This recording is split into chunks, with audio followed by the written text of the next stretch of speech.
അങ്ങനെ ബൈപ്പാസൊക്കെ കഴിഞ്ഞ് ഞങ്ങൾ കണ്ണൂർ ടൗണിലെത്തി. അപ്പോൾ അവിടുന്ന് അവർക്ക് ചായ കുടിക്കാൻ വേണ്ടി വണ്ടി നിർത്തിയിട്ടുണ്ടായിരുന്നു. ഞങ്ങൾ 2 വണ്ടിക്കായിരുന്നു വന്നിട്ടുണ്ടായിരുന്നു അവിടുന്ന്. അപ്പോൾ ഒരു വണ്ടിയിൽ ഇവർ 4 പേരും, ഞങ്ങളുടെ വണ്ടിയിൽ ഞങ്ങൾ 5 പേരുമായിരുന്നു ഉണ്ടായിരുന്നത്.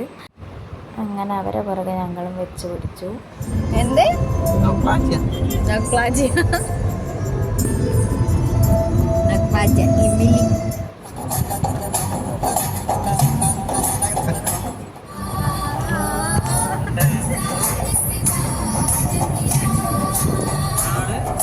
അങ്ങനെ ഞങ്ങൾ പറശ്ശിനി എത്തിയിട്ടുണ്ട്.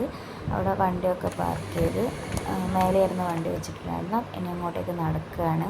സ്റ്റെപ്പൊക്കെ ഇറങ്ങി കുറച്ചങ്ങോട്ടേക്ക് നടക്കാനുണ്ട് അമ്പലത്തിലേക്ക്. അപ്പോൾ നമ്മൾ നടന്നു പോകുന്ന വഴി അവിടെ ഒരു അമ്പലം പോലെ ഒരു സ്ഥലമുണ്ട്. അപ്പോൾ അവിടെ നിന്ന് ഒരു പ്രസാദം കിട്ടിയിട്ട് നെറ്റിയിൽ തൊട്ടിട്ടുണ്ട്.